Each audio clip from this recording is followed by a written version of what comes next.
कुलमान एउटा कर्मचारी भएर आदेश पालना गर्दासम्म ठिक थिए। तपाईँ व्यवस्थापक हो, राम्रो व्यवस्थापक हो, कुशल व्यवस्थापक हो। तर जब उनले एउटा धूर्त बाहुनको उपाध्यक्ष बन्न वा कार्यकर्ता बन्न अस्वीकार भए, एकाएक उनी राजनीति गर्न अयोग्य भए।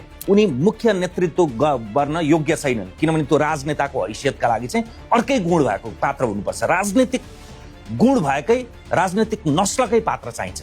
टेक्नोक्र्याटलाई राजनीतिक चेतना नै हुँदैन भनेर घोषणा गरियो। कुनै पनि कुराको व्यवस्थापन गर्नु एउटा कुरा हो। 18 घण्टाको लोड सेडिङलाई शून्यमा पारेर हाइया गर्न सक्नु चाहिँ राजनीतिको पर्याप्त सरदाम होइन। यो पछिल्लो 12 दिनमा कुलमानलाई विभीषण, गद्दार र अयोग्यको रूपमा चित्रण गर्ने यिनीहरूले कुनै कसुर बाँकी राखेन। त्यो सबैले उज्यालो नेपालको अभियन्ता भनेर जुन उचाइ गरिमा र गौरवका साथ हेर्दै नि पिपल पाते भन्न थालेका छन्। जनजातिका छोराहरू शासक बन्न अघि सर्दा नेपालको पेटमा दाँत भएको बाहुनवादी प्रचार तन्त्रलाई पटक्कै पच्दैन। कुलमानमा कमजोरीहरू छन्, तर प्रश्न के हो भने ती कमजोरीहरू रवि लामी छानेर बालेन शाहका भुवाङभन्दा ठुला छन्। उनी सामाजिक सञ्जाल वेपनाइज गरेर आएका मान्छे होइनन्, न साइबर सेना बनाएर आएका मान्छे हुन्। उनको लोकप्रियता अर्गानिक हो, फेक अकाउन्टको फ्याक्ट्रीबाट बनाइएको होइन। रवि लामी छाने 5 महिना गृहमन्त्री हुँदा पुलिस रिफर्ममा 1 इन्च पनि काम गरेन। बरु सबैभन्दा पहिले आफ्नो विरुद्धमा समाचार लेख्ने मान्छेले लड्थ्यो नि। बालेन काठमाडौँ महानगरपालिकाको मेयर भएको 3 वर्ष भयो।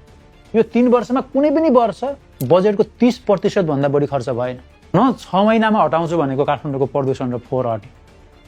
आज पनि भन्छन् मलाई काम गर्न दिइएन। मेरो प्रश्न छ, कुलमान घिसिङलाई चाहिँ काम गर्न रेड कार्पेट ओछ्याइएको थियो? विद्युत प्राधिकरण जस्तो सीमित अधिकार भएको संस्थामा बसेर 3 महिनामा लोड सेडिङ अन्त्य भयो। यदि सीमित अधिकार भएको कर्मचारीले देश उज्यालो बनाउन सक्छ भने सुदूरपश्चिम प्रदेशभन्दा ठुलो बजेट, 21वटा कानुन बनाउने अधिकार र अपार जनसमर्थन भएको काठमाडौँ महानगरको मेयरले किन सक्दैन?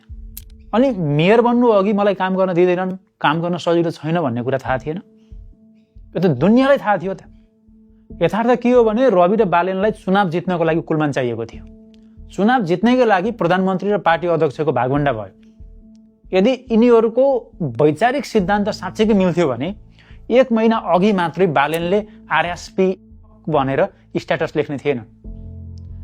नयाँ र पुराना दुवै चोर भनेर स्ट्याटस लेख्ने थिएन। हिजोसम्म चोर देख्नेहरू आज कसरी एकअर्काका मित्र भए? तपाईँलाई थाहा छ कुलमानको पार्टीको संगठन छैन।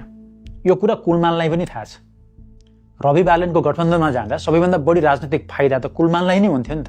के देशको लोड सेडिङ हटाउने दिमाग भएको मान्छेसँग यतिको नाफा र घाटाको हिसाब गर्ने क्षमता पनि छैन होला त? के कुलमान चुनाव जित्नैका लागि मात्र अप्राकृतिक गठबन्धन गर्न चाहिरहेका छैनन्? बहुमत ल्याएर भोलि गएर फुटेर जनतालाई धोका दिनुभन्दा आफ्नो स्पष्ट विचार र एजेन्डा सहित बरु एक्लै जनतामा जानु पो राजनीतिक इमान्दारिता हो त। नत्र हिजोका प्रचण्ड ओली देउबा भन्दा यो नयाँहरू कसरी फरक हुन्छ? चुनाव जित्नैका लागि गठबन्धन गर्ने हो र चुनाव जितिसकेपछि पूर्व पश्चिम लाग्ने हो भनेपछि गणतन्त्र, संघीयता र धर्मनिरपेक्षतामा लिखित सम्झौता गरौँ भनेर प्रस्ताव गर्नु कुलमान घिसिङको गलत राजनीति हो कि सही अडान? चुनावमा जानु अघि स्पष्ट भएर जानु पर्दैन, नत्र जनतालाई धोका हुँदैन भोलि गएर।